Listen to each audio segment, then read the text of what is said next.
All right, the next item is parking on Treasure Island. I have met with a lot of residents in Treasure Island, heard from them about the parking situation that is getting just as bad as Harbor Island, particularly on the east side.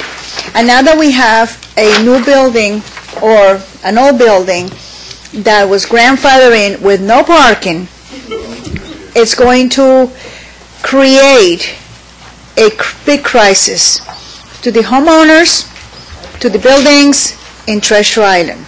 So before we get to that point, I think we have to also initiate the sticker program in Treasure Island. There is an issue with Grandview, with parking, people parking outside. I understand the K-lot is being sold or something. I don't know if the developer is trying to get rid of it one way or another, which that one is supposed to be for Grandview. So we're going to have a crisis, and before it becomes a crisis, I think we need to initiate the process that we're going to start in Harbor Island. And by the way, I hope that simply because the Bay Shore has agreed with Mr. Colera, or they have arrived at an agreement, that it doesn't mean that we're going to drop the sticker and that's it, because we need to be consistent and have continuity. Otherwise, it's a vicious cycle. That's very important.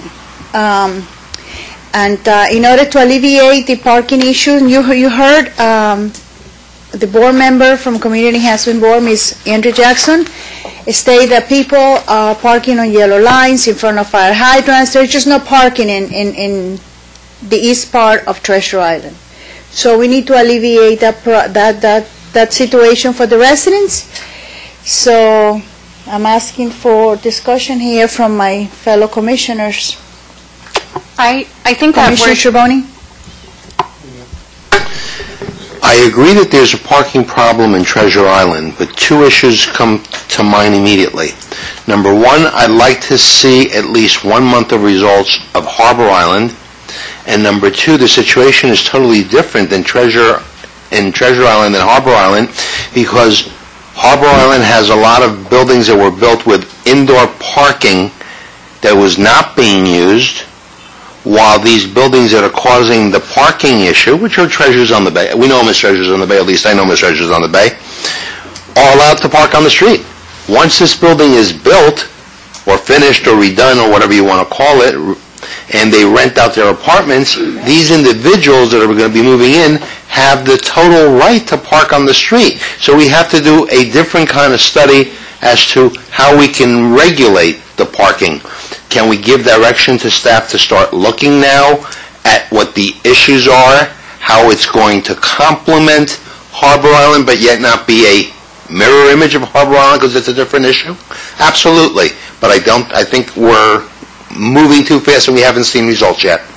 And I agree with you, Commissioner Schiavone. I think that they're two separate issues. Like you stated, when they're done renovating that condo or that apartment building, those residents are entitled to park on the street.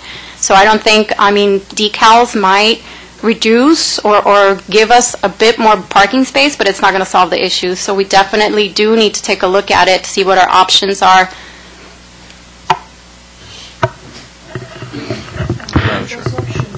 What are those options? Because the Kennedy House residents park in the street. The Grandview Palace residents park in the street. Caribbean Towers residents park in the street, and so on and so forth. And those are buildings that have parking inside.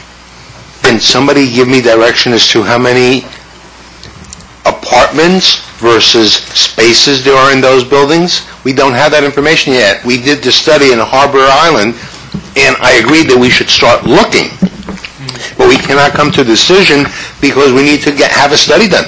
Right. We have to see what the buildings are and how many units there are and how many cars they can have. So can we instruct the manager to begin the study?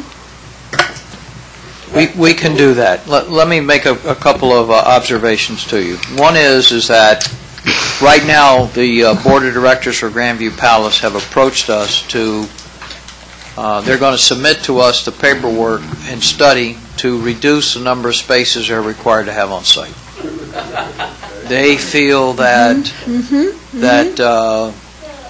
that they do not utilize the K-lot to the extent that was envisioned, and they feel that they are paying, as residents of North Bay Village, roughly $18,000 a month to maintain that K-lot, and it's not being used to the extent that it was envisioned to be used.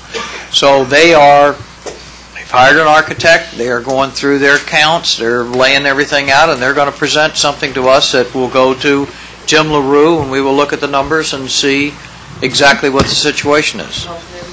The other issue I think that Commissioner Duval has really hit on is that they're all entitled to be out there if they're not supposed to be inside a building. So it's true, if we did a decal program, those people that are outside out of convenience would have to be inside. But we already know that we have a problem with the KLA school. They're an issue. And from what I understand, they are not living up to what they agreed to when they built the place. I have met with them. They have some very legitimate problems that they're facing with these little tykes that are dropped off in the morning, that the mommies are not coming by and turning out a 3-year-old and saying, you know, walk on up there, I'm dropping you off at the curb. So they have an issue with where do the parents park while they drop off the kids, and then where do the teachers park, and how do the teachers get back in the lot when the kids are in the classroom. I mean, they've got some real logistical problems there that are real problems that they have that probably weren't looked at when everybody looked at this on paper and thought this was a great idea that everybody's going to park on site. It doesn't really work out very well operationally. The other thing, and know this will send a thrill through a lot of people, is that when we look at these bulb outs that are out there throughout Treasure Island, you now, when you start saying to the administration, what are some ways that we can get some additional parking, I can tell you one of the ways to get additional parking, and I know Rodney's already done some figures, but I know we pick up quite a substantial number of parking spaces by taking them all out. So, you know, I hear what you're saying. We'll start doing the counts. We'll get with the different places and see what they've got inside and, you know, how many they've got assigned, just like we did on Harbor Island. But the bottom line is there's no real elephant in this room like we had over on Harbor Island that's going to solve this problem. You're going to have more people coming. They're entitled to be on the street. And there may be a change, as we have discussed, if they eventually decide to make it a condo, that we may be able to enforce something. But as long as they stay in an apartment building, they're entitled to be there. And so, you know, we've just grown, and we have not accommodated how that growth can be with all the cars. It isn't one car to a place anymore. We know that. The wife's got a car, the husband's got a car, and now the child's got a car, and the visitors come, and that's what we're facing today. Well, I just want us to be ready so that But it doesn't catch us by surprise. We'll start the process gathering information. Thank you very much. Yeah, I agree.